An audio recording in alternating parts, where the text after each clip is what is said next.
I want my baby back, baby back, baby back, baby back, baby back ribs. I really do, actually, and I'm hungry. It's 8 in the fucking morning, dude.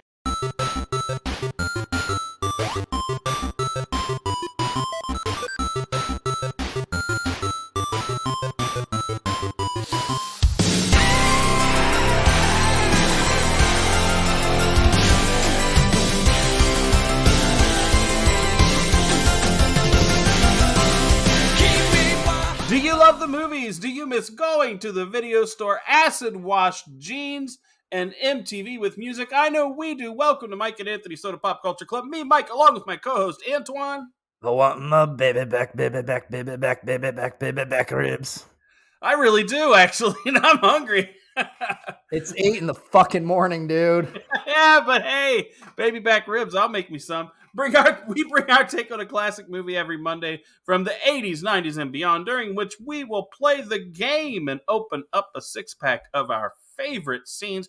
We also point out a couple of generic scenes as well. And at the end of the show, we'll rate the movie 1 to 24 cans. 1 can is having to insert the tracker into Fat Bastard's butt. Do you really think that's 1 can, or is having to let Fat Bastard give you a jump 1 can?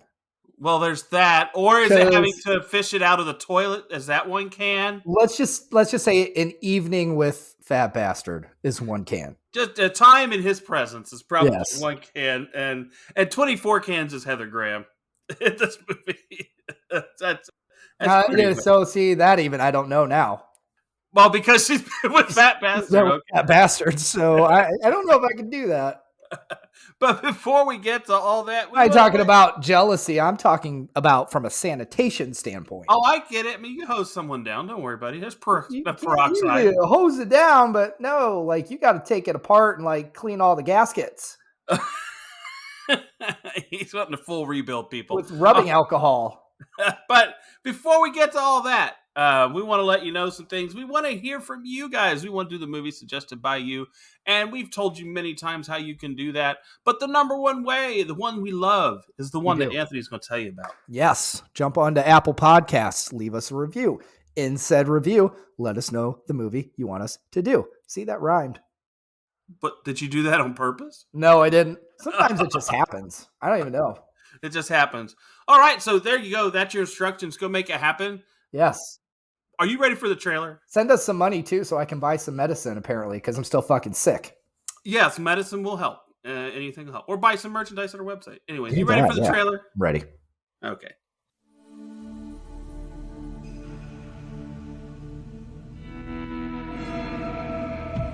It was a place where a man could start over, where a fortune could be made. They say every town has a story. Tombstone has a legend.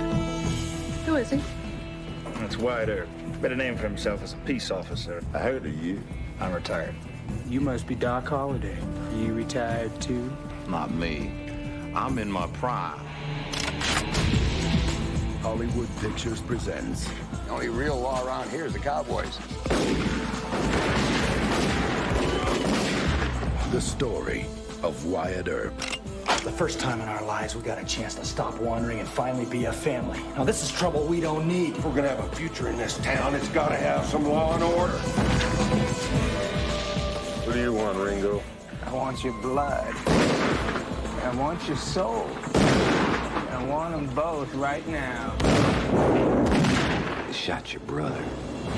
Now the time has come for justice, Guess maybe you better swear me in. and he has to live up to his reputation You got a fight coming. one last time. None of your problem, Doc. You don't have to mix up in this. That is a hell of a thing for you to say to me. In a battle The last charge of Wyatt Earp and his immortals. at the OK Corral, Oh my God. the West would never forget.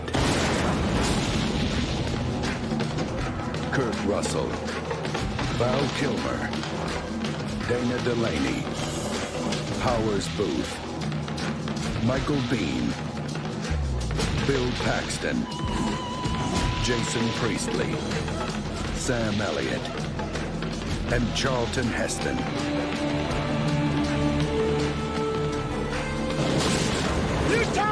coming, and hell's coming with me! Justice is coming to Tombstone.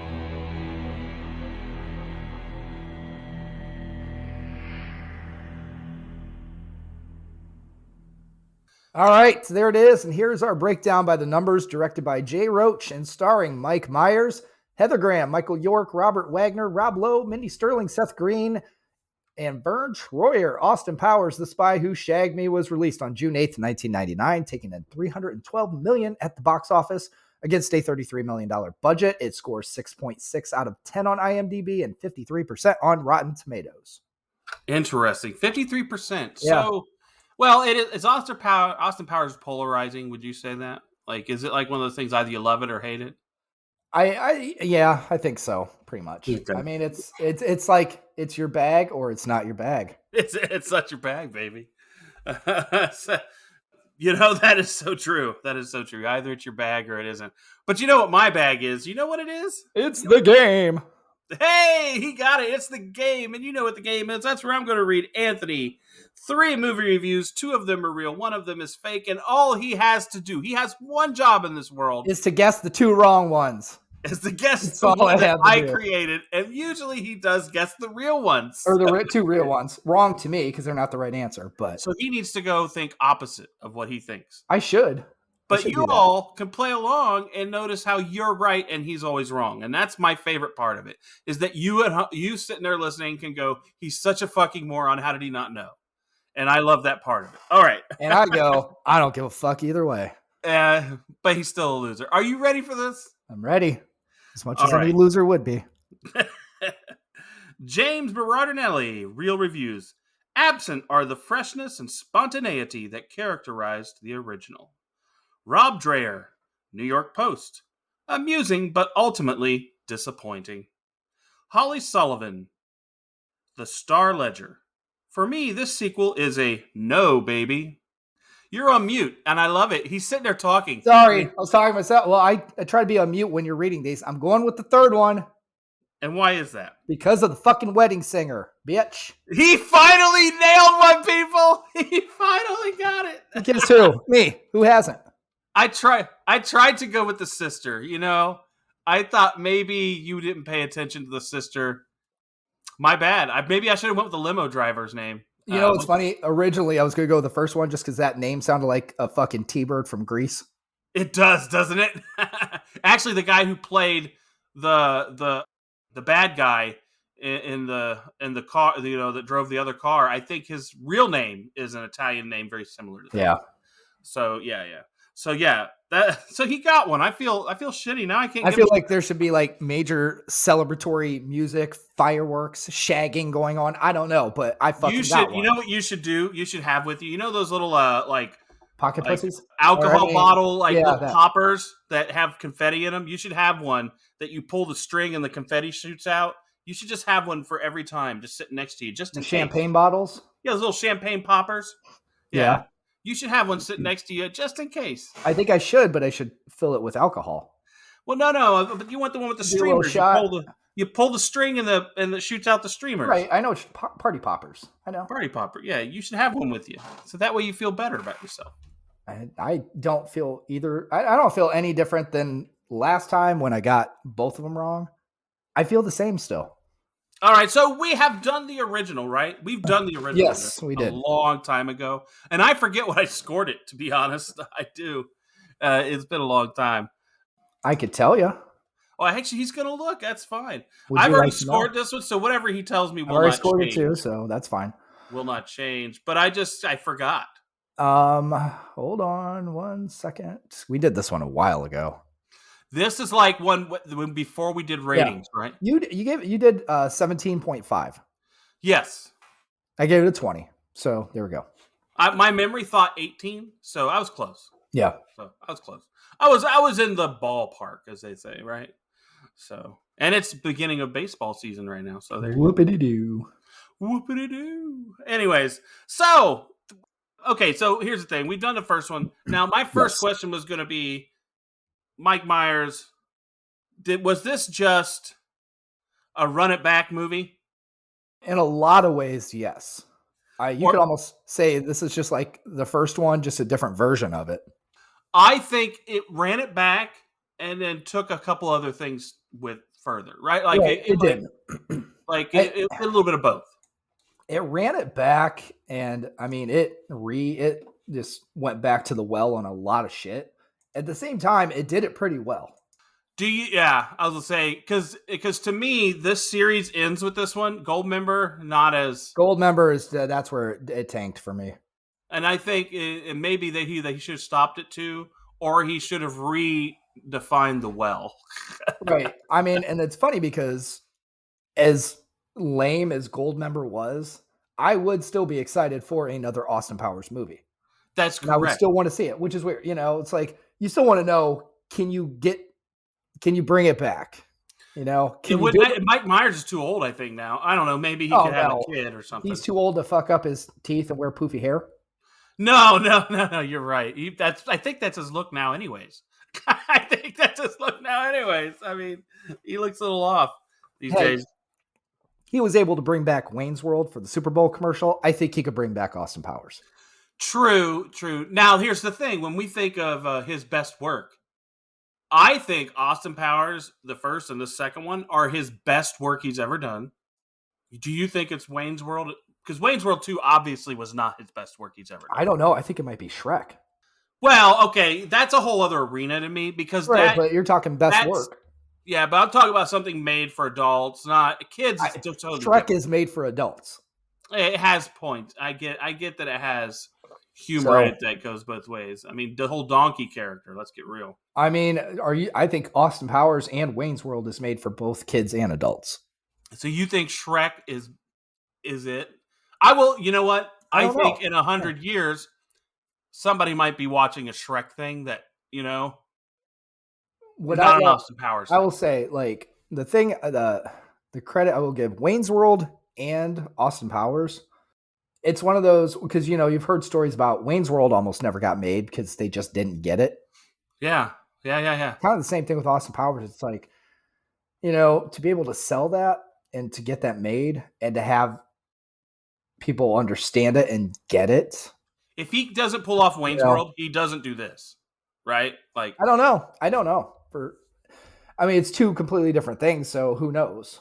It could have just been that. Had it not been for Wayne's World, maybe Austin Powers would have been the thing that launched him, Yeah, I mean, because this is like when his film credits, just to tell you, Wayne's World is number 1. Then So I Married an Axe Murderer, and Wayne's World 2 came out the following year. I love So I Married an Axe Murderer. A lot of people don't. Yeah. And then Austin Powers in 97. So I think because of Wayne's World, I mean, that's the only reason you give this guy a shot. I mean, after that, he has some good, he does some good things. I don't agree with that per se because he did Saturday Night Live. So you're going to give everybody a shot from that shit. My personal feeling about Mike Myers' career is that the moment he did the movie The Love Guru, it was over. I don't know. It wasn't over. He was still doing Shrek movies after that. Yeah, but only one. But I think that's just one of those, okay, that didn't work. Shrek only one, and it was only 2 years after. So that could have already been in pre-production at the time he released The Love Guru. And I don't think it's over. It's not like his career's over. I'm sure he could come back if he wanted to. He hasn't been in much since then. But he's fucking rich as hell. Maybe he just doesn't want to. Yeah, true. I mean, the Shrek money, you're right. The Shrek money. I mean, that movie did almost $500 million. But this movie did, I think, a ridiculous amount of money. I think I might have to still lean towards Shrek, though, just because I think in a lot of ways voice acting is harder than real acting. I think, when you think about it, they're similar that way. They're both character acts where they have a cultural touchstone. Like if you heard someone say, "Yeah, baby," and someone say "donkey," or or whatever, right. Or swing.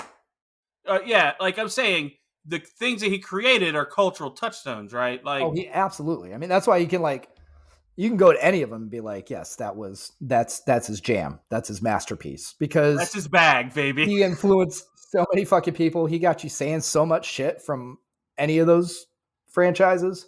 Kids are quoting Shrek. Adults are quoting Austin Powers and Wayne's World. Gen Xers specifically on Wayne's World. I will right? say, I actually might, in this sense, I might give the nod to Austin Powers just based on Wayne's World. He also got to piggyback off of Dana Carvey. Shrek, he got to piggyback off of Eddie Murphy. Yes, he did. So Austin Powers, he's piggybacking off of himself in multiple roles. So yeah, he does. He does it all. Yeah. Maybe Austin Powers. I mean, Elizabeth Hurley's pretty hot though, and Heather Graham. Well, yeah, I didn't say he got to piggyback them. Which one of those would you? Hurley all day. Okay. Hurley all day. Well, seeing that she still is like fit can be. I mean, if you're into that type of thing, I don't care. Elizabeth I love Hurley. What they are, not for what they look like, by the way. Elizabeth Hurley, then Heather Graham, then way down the list, Beyonce. Oh, I thought you were going to say Frau. Frau might be above Beyonce. I don't know. I thought you were going to say Frau. Frau, when she got the lingerie on. I thought we're just going with Austin Powers, the universe here. Just Austin Powers' love interest, not Dr. Evil love interest. Well, Foxy Brown is hot, but she's in the third. But I'm like, no, Beyonce doesn't do it for me. I'm sorry. Okay. I'm just like, I don't know. She's just when she seemed too full of herself throughout her career. I'm just like, oh, you let success go. That's we're older. I think that's the problem is when you get older, and I said that a second ago, I love you for who you are. I like you for who you are, not for what you look like a lot of times. So you can be the hottest person in the world, but I can be put off by you in 2 seconds. Oh, yeah. And I think that's the problem that we have. We don't think with our dicks anymore. I don't think that's a problem. I think that's a good thing, right? That's called evolution. Okay. We evolved. Are you shitting me? But I got a 6-pack. I want to go right back into the 6-pack. I got a 6-pack. And you know what it is, right? The whole opening sequence. Yeah, it's pretty good, yeah. From the Vanessa gags all the way through I'm single and doing the whole dance around. I love that. The only weird part on this is the one that I don't like is the one where he exposes himself to a young child. Yeah. That one didn't age well for me. Not so much. But if you take that for what it is, an accident, then right. He wasn't trying to expose himself to a kid. Although he was dancing to the Pinwheel movie. Or to the elderly. And I don't know that that's as big of a problem. That elderly person's probably going to be naked out of their mind in like 5 minutes anyway. If you if you go by the logic that as you age, your brain becomes more like a child's, then you're kind of exposing yourself to a child. Yeah. This is deep shit. My first 6-pack is shortly after that part is the fucking Jerry Springer show. I had that down. That was great. That was fucking great. So Austin Powers, really of the times. It was, and you're like pop culture right in your face there. I love when you do stuff like that, and especially in comedy movies. And then also we see later, the dick joke. It looks like a big all this in the air, but when you get the cameos and stuff, it's like it was kind of like with Sharknado when they started doing those sequels and who's going to be then doing fucking cameos for this. I love when they can bring other people in for that kind of stuff. That's true. So. But yeah, the Jerry Springer, that was fucking epic. That might be honestly my favorite scene in the fucking movie. I liked it. And they rounded out at the end. I got your hood. And they rounded out at the end with the final thoughts. That actually was going to be, that's one of my other 6 packs. Okay, we'll get to that. Is the bookend at the end because I was going to say the whole experience of Jerry if you Springer. Can actually officially end your movie with a Jerry Springer final thought, that's fucking epic. That's pretty. I would love him to come on and guest on here our podcast, and at the end of our podcast, final thoughts. These two are fucking morons. I was gonna say I don't think we want a final thought on that. Oh yeah, no, I loved it. I love everything about that. Yeah, you're right. I got your hood. I got you. You mother. I'll tell you what, Dr. Evil though, very great for that show. Like yes, he goes after people, man. He don't fuck around. I would love to see him on that. He's but everyone thought those fights were always staged, and I feel they were. Oh, I totally. However, Yes, they were. I want to let you know, I work with somebody who was on the Jerry Springer show. Yeah. And she was on it and we tried to find the episode, and we found, but here's the, yeah, okay, here's how, this is fucking weird. She was on a Jerry Springer episode, and how she told me about it is because she said someone was watching an episode of Curb Your Enthusiasm, and in the background, he's watching Jerry Springer, and she was on that episode. And so her friend was like, I think I saw you on Curb Your Enthusiasm. And she was, but we could not find the episode so I could watch it. She said that nothing was staged when she was on. That's all I'm going to say. But hers was troubled teens who parents can't handle. Right. I think that she was the troubled teen, by the way. I think Jerry Springer is much like all your reality shows in general, especially like the Real World. I think originally they started out just reality, and eventually it got to completely fucking staged. Yeah. It started out good intentions, and then from there it's like, what gets us ratings? Okay, that's exactly. fucking, yes. That's fucking. Let's get people to watch. Take your top off. Get in a fight. Okay, so with this movie, let's meet Dr. Evil again. So with him, does it make sense to you, like it does me, that an evil entity would own one of the largest corporations in the world, like Starbucks? Starbucks. Yeah. Even then, it was pretty big. It's bigger now. It's funny though. That's one of the points I was going to make about this. I love that, being that that's their new headquarters is Starbucks. It's hilarious. Yeah. Especially during that time. What's funny about it is it made me realize with this movie, even like the Jerry Springer stuff, we appreciate it obviously because, we were growing up around that time. Yeah. But it's like any time, which is almost kind of like a handicap for this movie in a lot of ways too. Anytime you pull in so much pop culture from that time, your movie's going to age with that. Yeah. Oh yeah, it is. So it's like, people, let's say people 10 to 20 years younger than us, they're not going to appreciate it the same way because to them, Starbucks is just fucking Starbucks. It's always been there. Yes. Not realizing the rise it made and, how it fucking monopolized coffee. Yeah. Pretty much. So, yeah. But yes, I totally appreciate it. I thought it was awesome. No, your movie it's like I always said about the song by Prince, Party Like It's 1999. It was on an egg timer. Once 1999 hit, it was like, okay. That's still a great song, though. Still a good song, but you're not now. It's like partying in the past. Back when we were younger, it was partying in the future. Now, see, I think your argument should be made more about Silverchair's 2000. Oh yeah, but that was who worse. thinks of Silverchair? Just saying, because you had 99. Frog Stomp, the album. 2000. That was a good. They're pretty good. Silverchair. I'm surprised you even know who that is. Interesting. You just surprised me. I usually think you're a moron. You surprised me. Yeah, I still am, but now, what's the most epic moment though? We have to talk about it in this movie. I have as I told you, I like going over epic moments now, which we didn't do in the last one, which we should have. But an epic moment in this is the introduction of Mini-Me, right? Yes. Like I'd have to say that is a cultural thing. Like everyone knows about Mini-Me, and it's now a thing that you say, my Mini-Me, like people say that. I just think it's epic. Did you like Mini-Me when you first saw it? Was it how was your reaction to it? Fuck yes. Are you kidding me? It was classic. It's like, hey, what can we do for this movie? Well, let's bring in a human gremlin. How about that? People like gremlins. Do you know what it reminds me of? It's like you have the car and then you go and buy the model that you can make that's 1/20th or whatever they call your son. Yeah, that's what it is. It's like you got everything's the same, kind of. Kind of. I think it was genius. I think Mike Myers. Like I said, I think these movies is where he spent his genius because after this, like we said, the Love Guru. I'm Gold sorry. Member, not so much. Yeah. Another thing about this movie, though, that I will give a lot of credit to, that I think was great. He really upped the physical comedy with Dr. Evil in this one.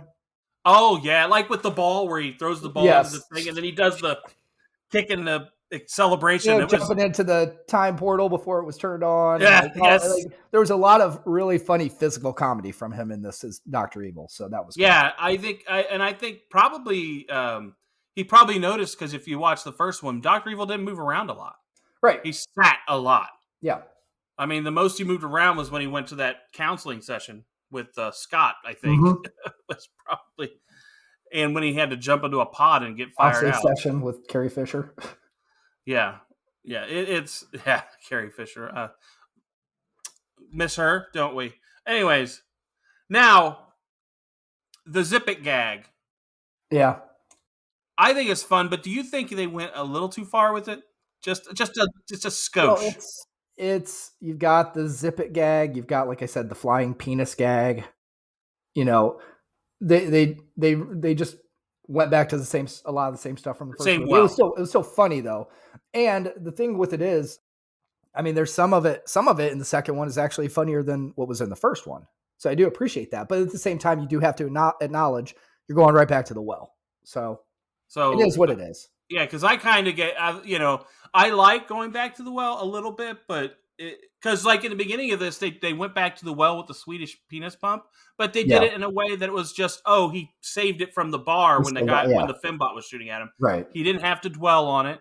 We didn't, you know what I mean? That we didn't go back to the well like, at least I have my Swedish penis pump again. We didn't have to say it. Right.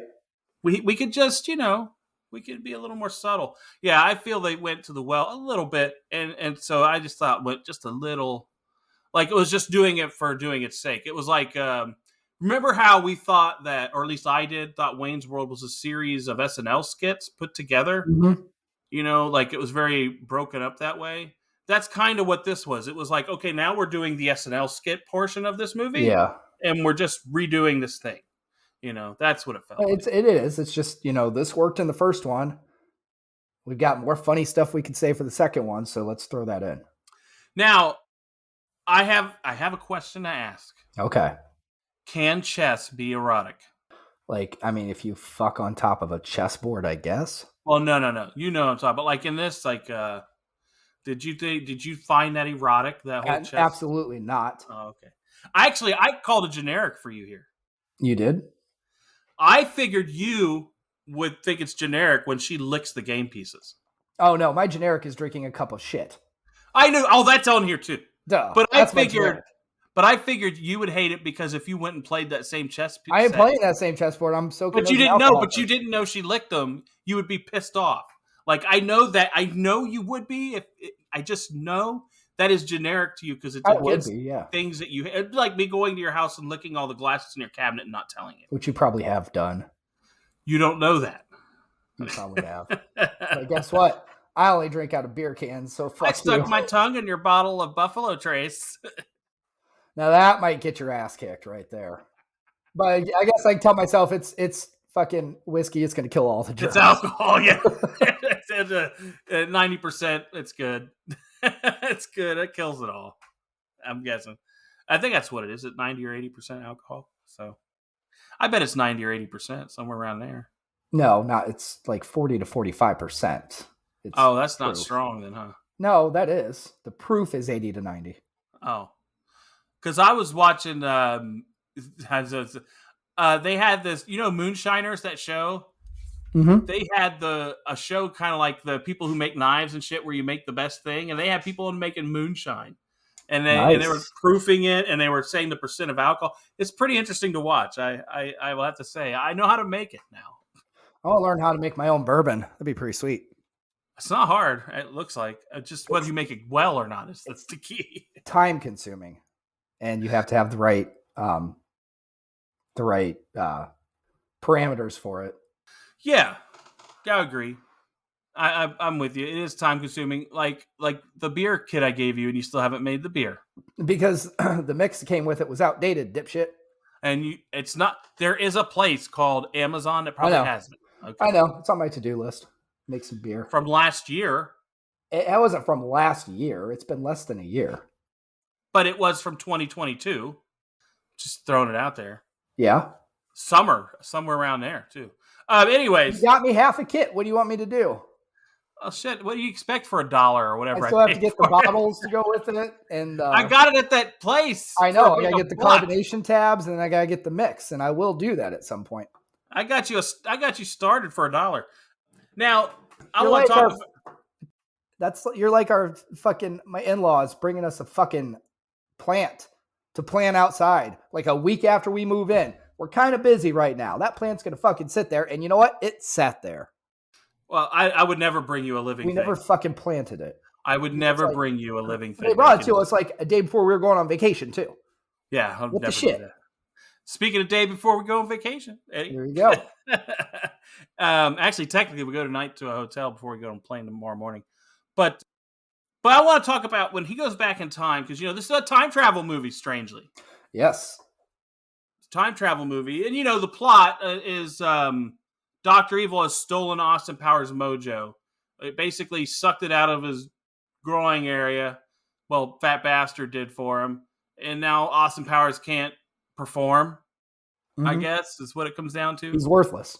He's not worthless. He does things, and he doesn't realize it, which we learned later was... to him, he's worthless. He's nothing without his mojo. Without his mojo, so... But in order to get it back, he has to go back in time. And what I don't understand is the moment he goes back in time, why does his teeth all of a sudden go bad? Because the 90s version went back in time, not the 60s. Why would his teeth change?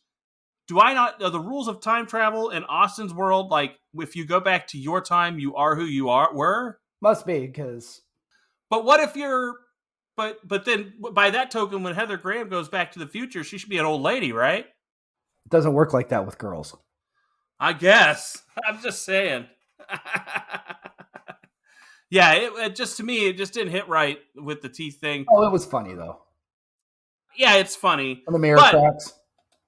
But this is where I'm going to talk about some things that don't land as well. Like, for me, there are moments of comedy that hit flat for me. And I think it's because, like we were talking about going to the well, I think sometimes Mike Myers goes to the lowest common denominator well too quickly. And, like, with the spits and swallows joke, that was... I didn't care for that. Like, she could have been named something a little more clever.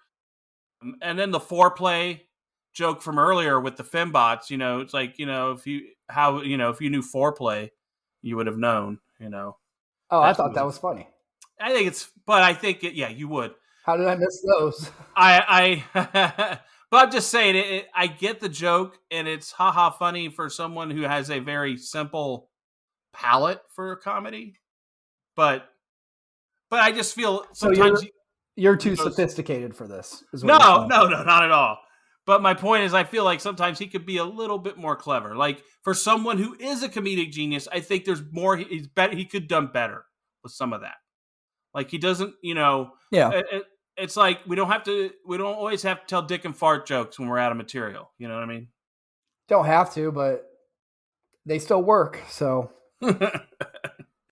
Yeah, I guess. But I just thought it was, I don't know. I just thought sometimes he has jokes that land flat because it's just a little too base. But it's like I said, this movie is basically the first one, just a different version. Yeah, it is. It is. It definitely is. And that's probably why it was more of a 17.5 for me on the original one, because, it's great because people understand that's a good score. That is a good score. Do you want to know what's interesting about this movie? Interesting fact. This is Will Ferrell's first movie role. I wondered if it was, because I was like... It is. Yeah. I thought that was strange. I was like, that is so weird that when you look at his thing, this is like it. Mm-hmm. Like, it's the first role that he ever had in a movie, which, I mean, it's not much of a role, but it was actually quite memorable, if you remember. Oh, yeah. Like, everyone knows who Mustafa is, and I'm very badly burned. Like, everyone will make that joke now. I find it interesting that he has on his thing, that's like his first movie. Before that, all he did was Saturday Night Live. Right. So, an SNL member, of course. Of course. SNL has given us so many people who have either been good or bad. I personally am not a fan of like A Night at the Roxbury, but you are. I am, very much. Yeah. So there's many different. I don't know how you can't love Roxbury. Because I don't know. Maybe it's because I just couldn't stand that. There are some SNL casts. I couldn't stand that era of SNL. Yeah. So that's probably what it was. I mean, I haven't been into it since forever. I haven't watched it that much because just it's not the same. And then when you hear about the sexism and how they didn't allow women writers for years, and Yeah. it's like, yeah, and the cocaine parties. I mean, I get it. I know. Times. Dark times. So, do you like seeing how Scott Evil was made? Learning that the real story, the truth. That he's Frau's love child? Yes, because he didn't know that. Until this movie, we didn't know that. Until the end of the movie, we didn't know it. Until after the end of the movie. Yeah. Well, no, because Dr. Evil's seduction of her, we see that. Like, do you like his whole seduction move, you know? Oh, yes. No, I thought you were talking about Springer at the end when she came on. Yeah. To tell him. Well, she tells him, but right. we knew. Right. Before Scott knew. Did you think, because, she tells him she's late and all that. Yeah. Did you like Dr. Evil's seduction and that whole weird, like, don't get weird, mama?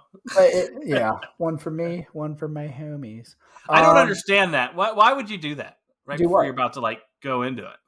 Pour some Why out would you pour it out for your... What do my homies have to do with what I'm about to do now?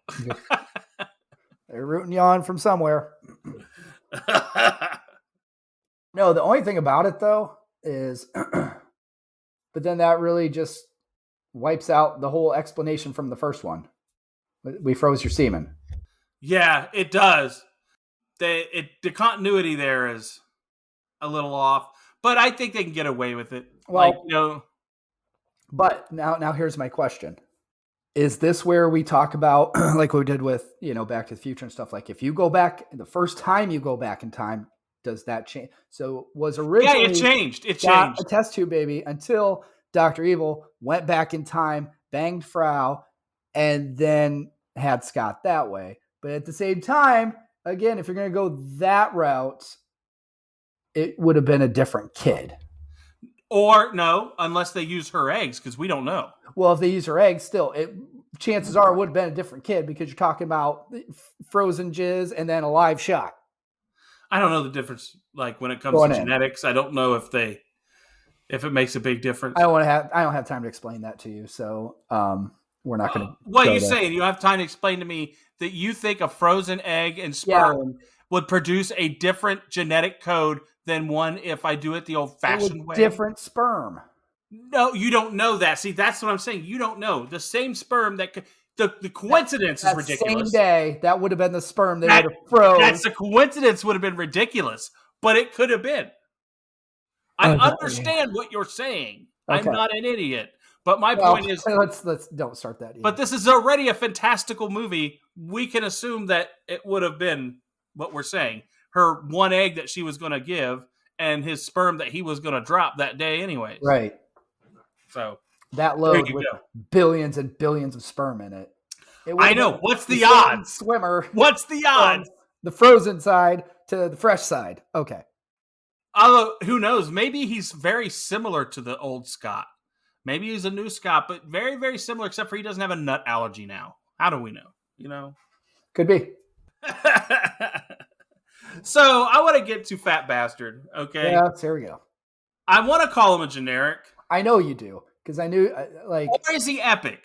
Well, and I don't know. He's either one way or the other. He's either generic or epic. To you, he has to be generic, because you made the same stink about Chunk in the Goonies.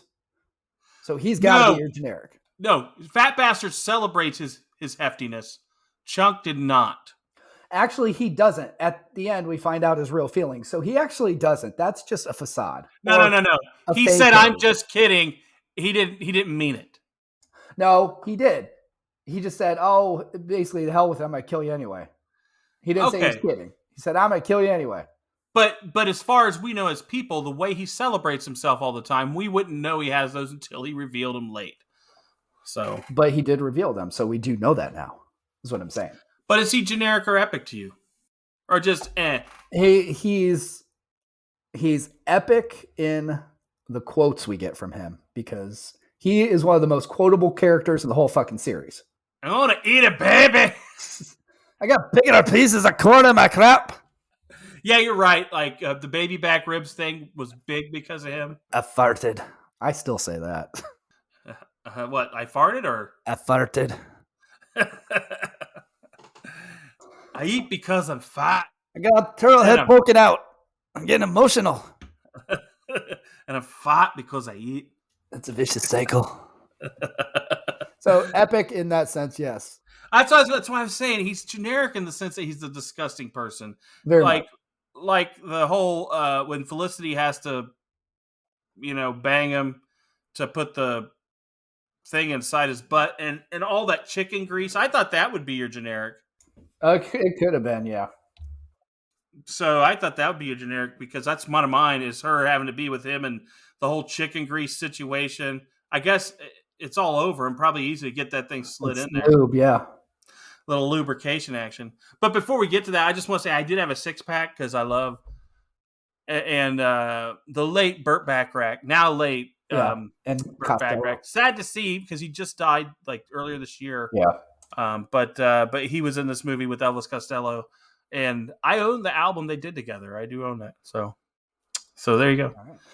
If I was going to give a generic for the fat bastard scene, by the way, it would have been, why are you putting that tracking device up his ass? You think it's really going to stay there?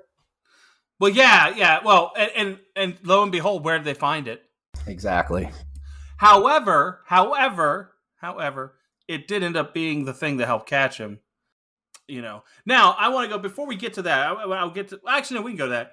You're generic, and I know what it is. It's Austin drinking the shit, right? Yes. A bit nutty. How did that make you feel when he says It's pretty gross. It's still gross.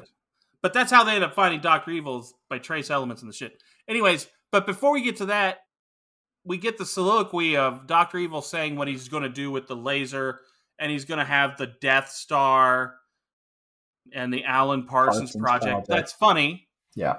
It is funny. But Scott laughs at him when he comes up with the name of the Death Star, but because you're copying him. But I'm like, this is Dr. Evil. Do you think you know what the fuck Star Wars is? He came up with this in the 60s before Star Wars was invented. Actually, he's original. Why are you making fun of someone who just came up with a really original idea 10, 15 years before it was going to be said? I mean, that's saying Dr. Evil's a genius. But he came up with it, quote unquote. He came back from the future, so it had already come out. Yeah, but I don't think I don't think he's watching movies. Just saying. This guy's not hip. Just saying. We don't know. Maybe he heard it in passing. I guess. Yeah. Maybe it is. Maybe he heard it in passing. But I think Scott shouldn't laugh at me. He should say, where did you get that from? Did you get that from? He should just ask him. Because if he didn't, then that's pretty freaking amazing that he came up with the Death Star.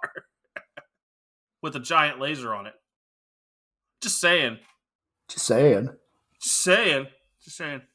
All right, let's see. There's a lot of things going on in this movie. A lot of gags. That's what's hard about it. There's so much going on. You have your bit nutty. Oh, but who does put the coffee pot next to the shit pot? That's all I'm going to say. I have that problem with that. An idiot. Yeah.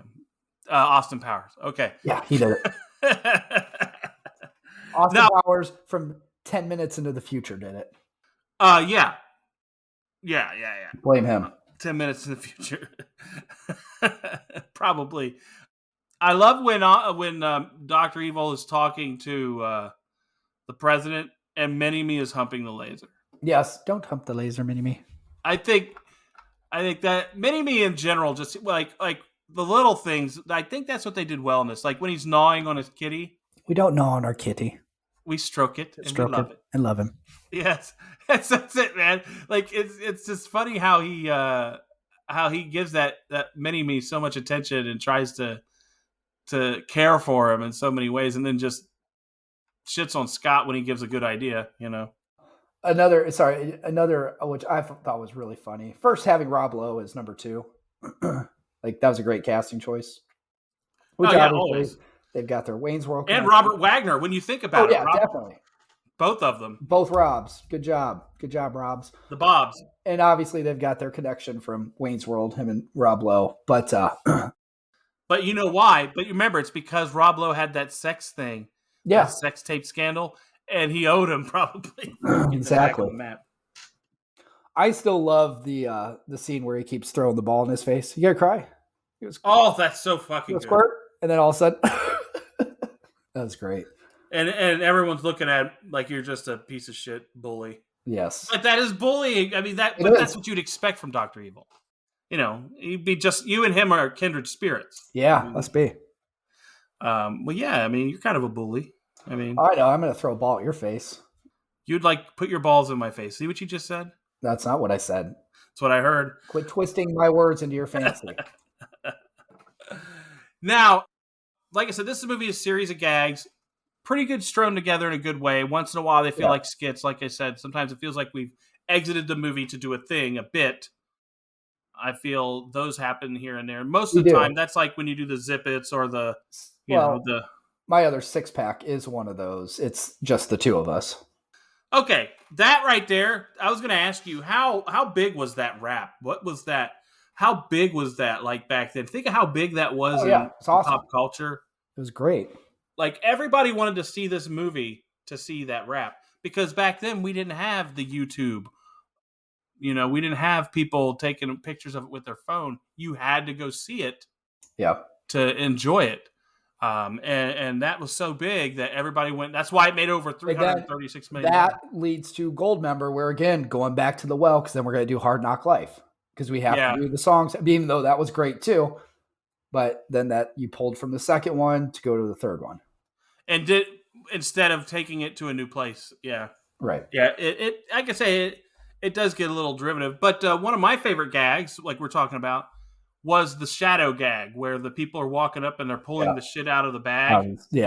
That is funny. Lowest common denominator funny, but it is funny because it's just weird. When she's trying to pound that tennis racket, I can't get it to fit. Well, it is, but they pulled that from the first movie too, with the whole wiener scenes and everything when Elizabeth Hurley's talking to her mom and Austin Powers in the background. You've got all the phallic symbols. Well, that's really the opening sequences from it. It is the opening sequence too. Yeah. But this was also, so they pulled from it again for that scene. Yeah. The visual humor in some ways, I will say though, this took it a different direction.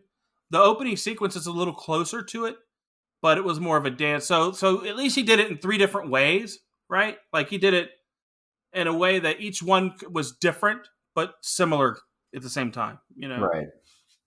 That is when he hits it right?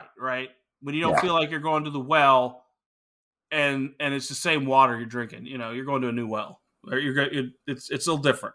Hits a little different. Oh, man, there's so many things in here. But I want to get to when we get to the space station. Yes. The 6-pack I have for that is the mini-me fight with Austin Powers. And he shits him into space. But I would have to say in this movie, if there's one scene that makes me laugh more than any other scene, it's this one, when he crawls into his suit. Yeah. And to me, that's like, because I feel Austin Powers tries to be cool with them, be like, oh, you're such a cute little, and then, and then the little dude sucker like crawls in him like it reminds me of the Matrix, how Neo crawls inside Agent Smith. And he kind of like starts going nuts. That's kind of like what Austin Powers is doing there. But you're right. Then he shits him into space. He shits him into space. Yeah. That was not right. That's the negative for that though is that he should have just exploded upon touching space. Right. Because he would have died instantaneously. Well, he's a clone, so we don't know what his makeup is, so who knows? His makeup is, well, he's not a good clone. But you know what I like about this is what they do about clone in this movie with the clone is they do show that the copy is never as good as the original, right? Just like a Xerox machine, when you make a copy, the original is still going to be the best thing. The copy is going to be a little off somehow. A little smaller. And I think, in this case, the copy was much smaller and didn't speak much English. Right. If at all. We don't even know. Except when we were singing. Except for the dance parts, the singing parts. Could play piano. You and I. Yeah. Deep voice. I mean, that's why he doesn't talk, because he's ashamed of his deep voice. Lower. How does that feel, baby? Oh, yeah. That's earlier. Yeah. Well, that's all the Austin Powers lost his mojo shit where he can't perform, so he's all performance anxiety. Which do you? I totally forget about the mojo part for a while in this. Do you as well? For a while, it's just I'm just trying to track down Dr. Evil. Like his mojo is secondary to that. It seems to me watching the movie. Not really. I mean, it's not like I forgot he's still trying to get his mojo. I remember it because he can't get laid. It's kind of a big deal for him. Well, for him, I guess. I mean, it'd probably make him more productive as an agent, though. Just my opinion. Or less productive because he has no motivating force behind him. Okay. He's an agent to get laid. Let's just be honest. Do I make you horny, baby? He wants to be Austin Powers. If he can't say that, you're saying he's just not right. Right, exactly.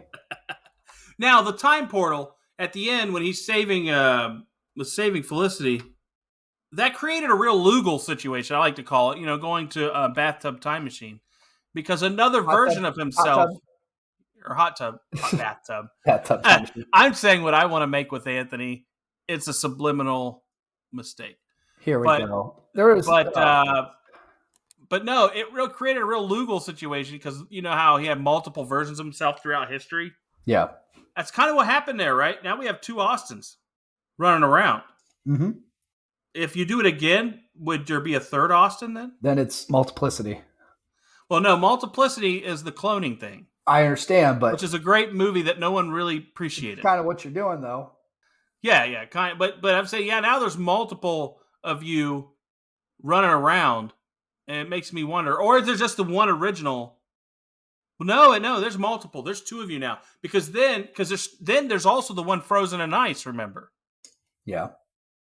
So you've got the one frozen in ice in that particular time. My question is, how did Austin from 10 Minutes in the Future get back there with them? Because they both went to the time portal right before everything self-destructed. Yeah. Dude, that's what I'm saying. When you get into time travel, wrapping your head around it starts getting fucked up. But in this particular instance, there's multiple Austins now, so it's like you don't even have... One of you can do all the work and the other can do all the shagging. That's what I say. Now that's something, too, that might have actually worked for Goldmember. If we could have had two Austins. Yeah. That could have taken that in a different direction. See, if they would have pulled in the ending of this and there's now two Austins, that you're right. That would have made it a weird, that's the movie that should have been made and just remake it all together and somehow use the concept of that time thing carried over into the next one. That would have been good. One of my favorite things in this, and it happens earlier in the movie and it happens later when he sees himself. One of my favorite lines, and I used to use it all the time, sexy bitch. I'm a sexy bitch. I'm a sexy bitch, man. Yeah. I love that. My wife hates that phrase, by the way. I'm sure she does. If I say that, she hates it. It's like... she's too serious. You know that. I do. She hates it when you call yourself that or you call her that. Or both. Myself or her. Doesn't matter. Sexy bitch, if I say it to the TV, it's still wrong. Yeah, I mean, I can tell you right now, one thing about your wife, if she fucking bumps her elbow into the wall, for certain she did not hit her funny bone. She is safe from that. Yeah. But she has a sense of humor, she promises. I believe it. I'll just everyone does. You just got to find it. I believe in Haley's Comet too. Just ain't never seen it. Yeah. True. Now, when Austin Powers comes back with the other Austin, he suggests a three-way. Yeah, no, that's weird. You have a three-way with yourself. No. But it's you. No. Like if another you was there and a hot chick. I don't care. No. And your dude was like, hey man, this is on. Like, would you be like, no. But it's you. It's not like you're unfamiliar with that. If my wife came back 10 minutes in the future, then it's on. I'm good. But no. But in general. No, I don't want another dick in the bed. What the hell you want me to tell you? It's your dick. I don't care. It's your dick. I don't care. That's one too many. Oh, man. Well, So you're saying you would, though. That's what we're no, getting no, at here. no. I'm not saying that I would or wouldn't. I'm saying that I'm surprised that you dismiss it so quickly since it's your dick. I don't care. It's another dude, even if it's me. No, It's not another dude. It's you. it's not my bag, baby. It's not your bag. I think you would, honestly, if I it know was I wouldn't. if it So was Heather Graham in 1995. no. You would be, or Heather Graham from License to Drive. Is that it? Yeah. Or from Boogie Was- Nights. What? Or Boogie from Nights. Boogie Yeah. Nights. Roller Girl. Yeah. If she was on roller skates, dressed in one of those little outfits, or I naked, still would no. and the only way is if you No. had to Then threesome with it's me and another the other person. me. It's hey, rock, paper, scissors. Oh man, I can't believe you. I can't believe you wouldn't do that. I'll come in 10 minutes when your 10-minute me is over. Because from the future. So we talked about earlier, the end of this movie, the Jerry Springer. Yes. Final thoughts was where are they now? That was epic. And again, we got, and we also at the end of this we had Dr. Evil getting away on a cock-shaped vessel. Just a little prick. Did you like that joke? Do you think it was too much that they did it twice? That they did it twice. It was funny, but not like, oh my God, it's hilarious. I mean, they did it for the cameos. I get it. So they could say Willie and get Willie Nelson in there and Woody and all Harrelson. that. And Woody here. Yeah, Woody. So yeah, they did it for that. But I was like, it goes to the well a little too much. I agree. Like I said, it was the same gag. There was more stuff you could say, so they did keep the joke going. But yeah, like I said, it's funny. It's just not like hysterically funny. Which movie do you think's more memorable, this one or the first one?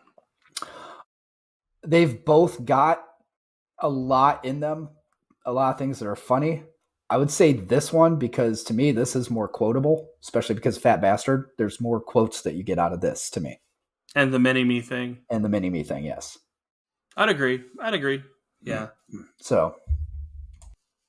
I would agree with that. All right, and I have one last generic that I was going to put out there, and for me, it was the Mojo plot. I don't know that they could have found something else to do it. Well, the fact that how they crafted the Mojo, I'm like, I wouldn't be drinking that.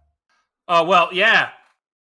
Dr. Evil, when he opens it up and he's like, I'm like, I think you got. He's sniffing it in. Is like, oh, and drinking it. I'm looking. I'm like, is that what it looks like when you donate plasma? Because. Yeah, there's some weird shit in there. Obviously, the thing about that, it's the most fake, fantastical thing of the movie, of a bunch of gags that have a fat bastard in it. But it's a tube of groin juice, basically. Yeah, it's a groin juice that looks like a bunch of male symbols. Yeah, when it breaks. Yeah, so yeah, I'm with you. I don't know. That's why it was generic to me, the Mojo thing in general. The other thing I was surprised about is when Dr. Evil took a sip. I'm like, why aren't you just downing the whole thing then? Yeah, if you think it's that important, yeah, would you just be like, yeah, but maybe it's just too much for him to handle. I mean, it made him make some questionable decisions with Frau. Yes, it did. Don't make it weird, Mama. Right.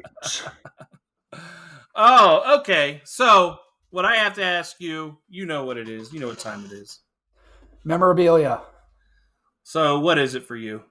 For me, I want the Elizabeth Hurley fembot mannequin with the robot face and guns blazing right before it blew up.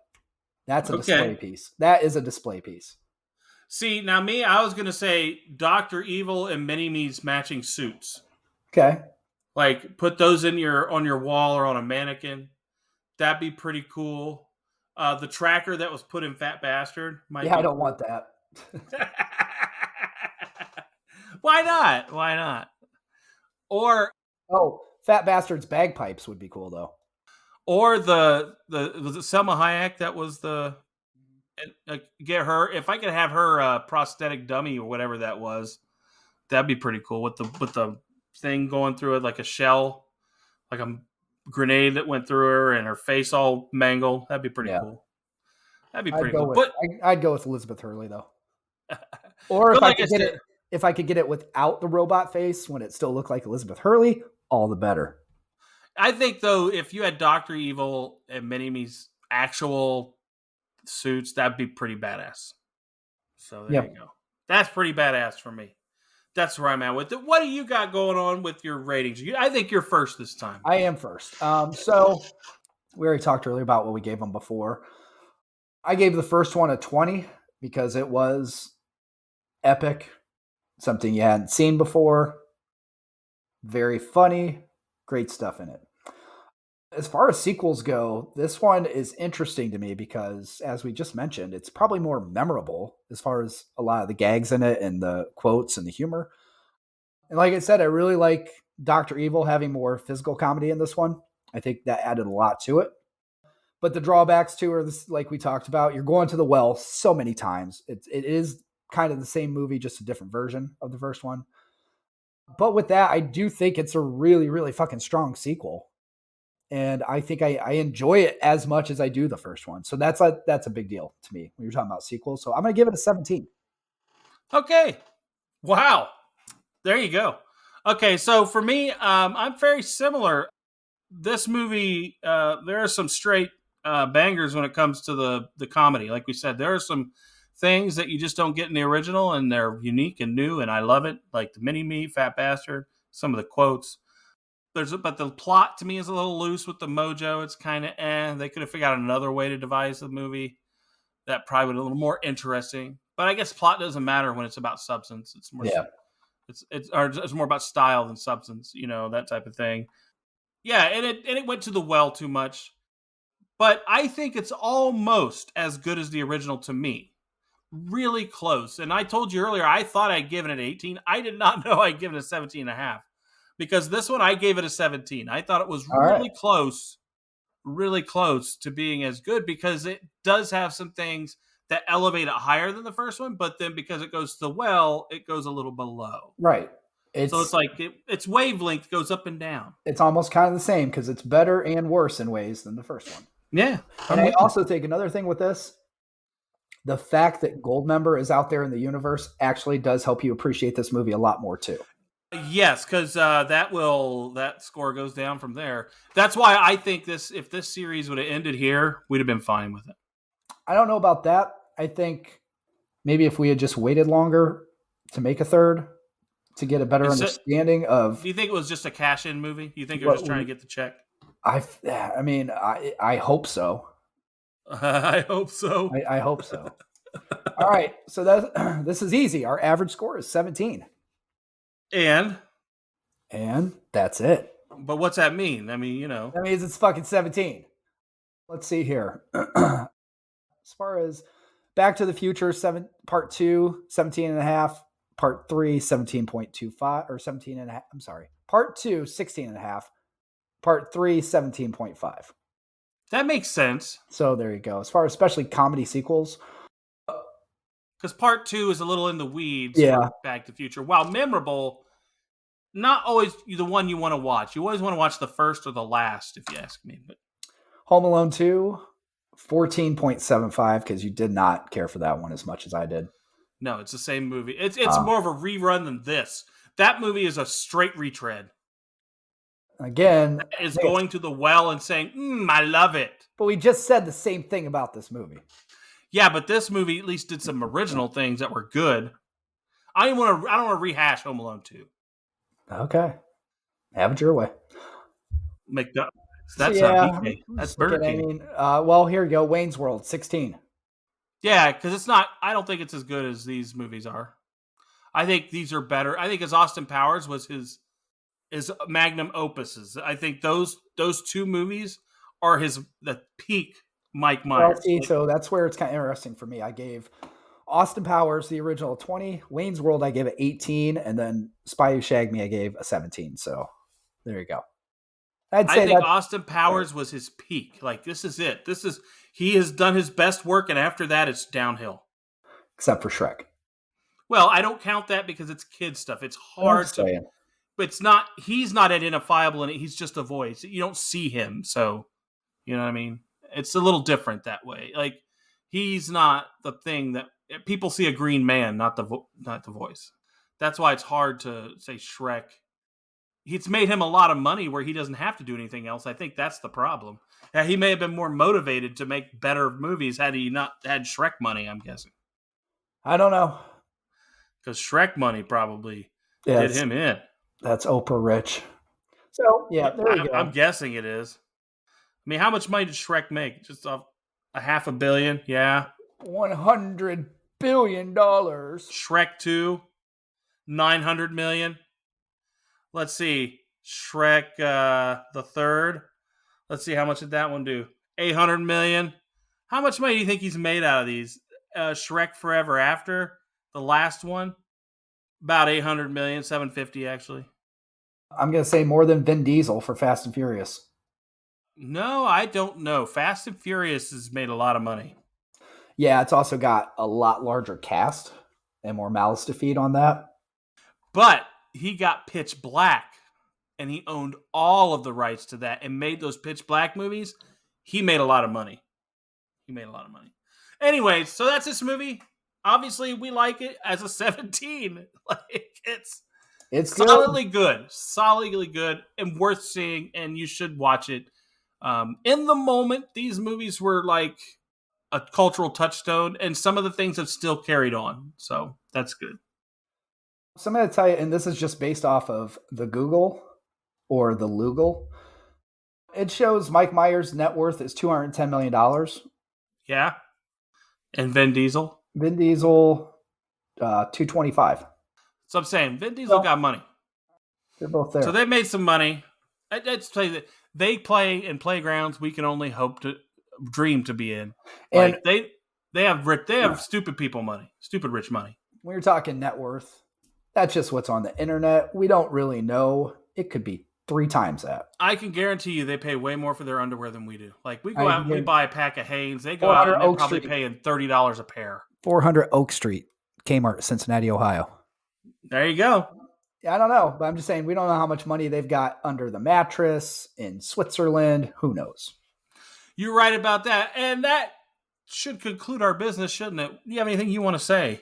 I think we're good. We concluded our business and shot it out in space. Thank you guys very much for listening. As always, don't forget, jump on Apple Podcasts, leave a review, let us know the movie you would like us to do next. And it could be yours. It could be. I promise it could be. Thank you.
Say